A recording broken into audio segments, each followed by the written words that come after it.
The Lord be with you. And with your spirit. A reading from the Holy Gospel according to St. Luke. Glory to you, O Lord.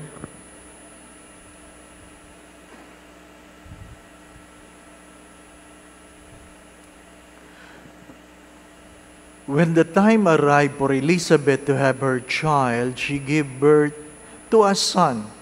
Her neighbors and relatives heard that the Lord has shown His great mercy toward her, and they rejoiced with her.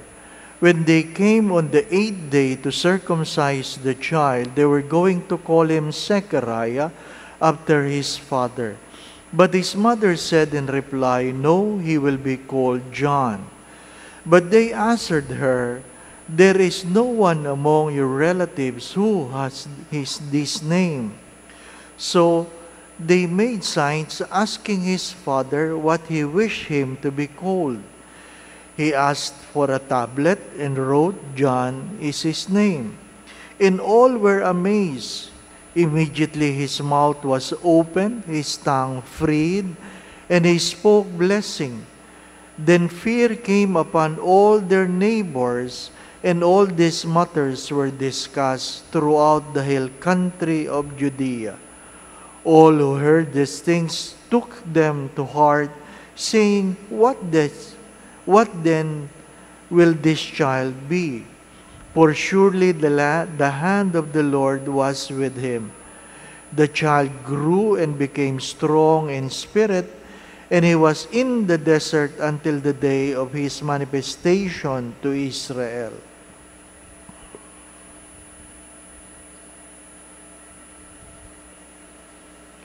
The Gospel of the Lord. Praise to you, Lord Jesus Christ.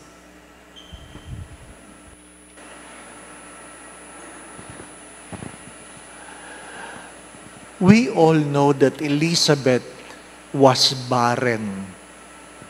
Baog. But because of God's mercy, she was given a son. My dear friends, my brothers and sisters, I do not know how much in your faith that you believe that anything, regardless how impossible it is, God will make it possible to fulfill His promise. Gaano kalaki ang iyong pananampalataya na kahit alam mong imposible ito, mangyayari ito dala ng pagmamahal ng Diyos. Ano ibig ko po sabihin? Wala namang kailangang patunayan ng Diyos. Hindi naman niya kailangang patunayan na siya'y makapangyarihan. Pero ang bawat isa ay mayroong pangangailangan na maramdaman ang pagmamahal ng Diyos. Sa anong pamamaraan? Marahil kayo nakakaalam. Paano nyo masasabing pag ito ay ginawa, isang katunayan na ako'y mahal ng Diyos. Even though there are 5 languages of love that you know, that being discussed and usually in pre-K na, some people feel that they are loved when they are touched, when they are accompanied, when they are listened, when they are praised, when they are given gifts. I do not know what is your love language. But in the very beginning, before we were born, we were already loved. The first reading reminds us that regardless how you were born because you were called for a purpose. Sa unang pagbasa, pinapahayag doon, bago ka pa may panganak, ipinapaalala na ng Diyos na ikaw ay mayroong kadahilanan. You are born for a purpose. Yung amin pong bunsong kapatid, isa po sa kanyang anak ay special. Special. At nung naalaman niya na yung kanyang isang anak ay special, magdamag siyang umiiyak. Matagal na umiiyak. At alam ko naman ang tanong, isa lang, bakit? Bakit ang aking anak ay autistic? Maraming kasamang tanong yon. Paano ito palalakihin? Maraming tanong. At isa sa tanong ay, bakit hinayaan ng Diyos? Bakit hinayaan ng Diyos?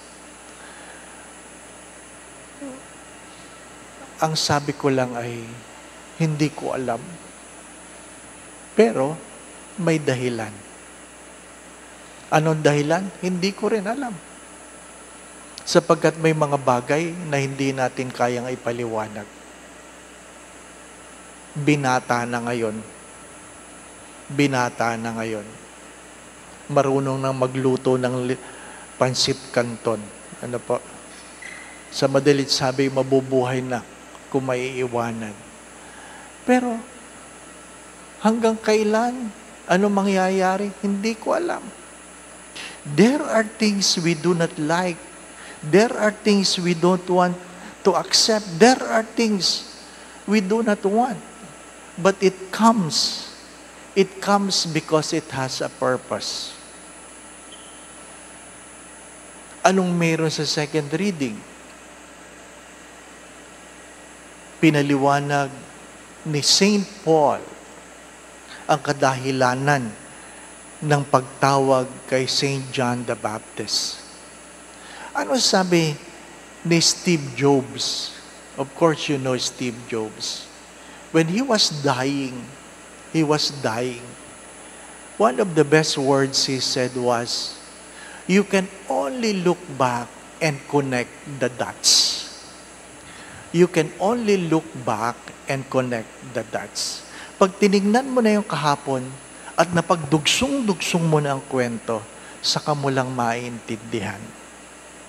You can never connect the dots by looking forward. You can only connect the dots by looking back. Kaya pala. Of course, nagbago ang pananaw namin.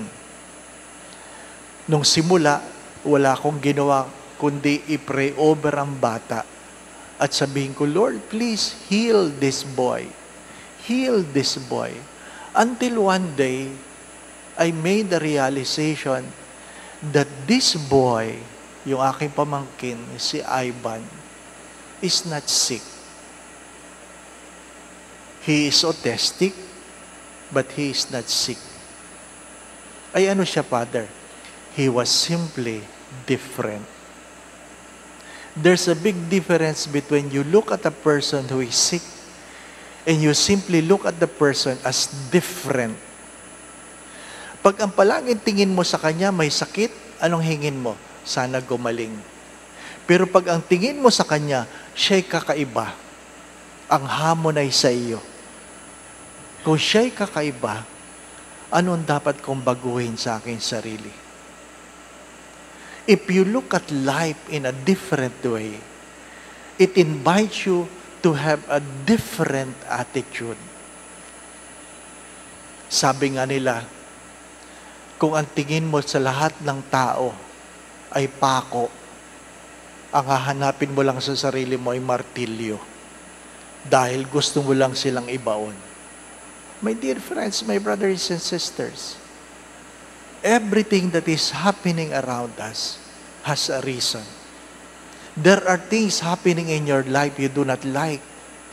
But if you only open your eyes and understand what is the reason, then it will help you and make you a grateful person. Ano pong pangalan? John. Ano sabi ng mga kamag-anak? Wala naman kayong kamag-anak na Juan na. Yun talagang problema. Sadyang maraming meron sa mundong ito. Kung makikinig kayo sa meron, masisira kayo. Learn to listen to God. rather than the people around you. Amen. One time I saw my pamangkin playing 2 computers in one game. 2 computers. One in his right, one in his left.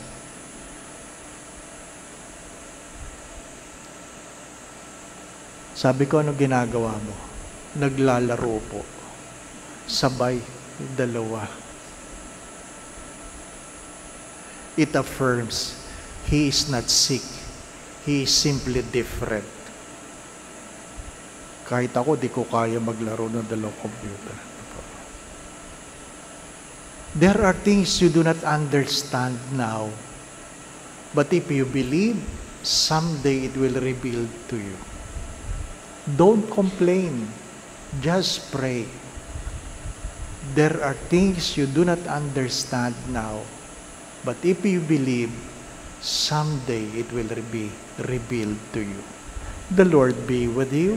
And with your spirit. And may Almighty God bless you and your family, the Father, the Son, and the Holy Spirit.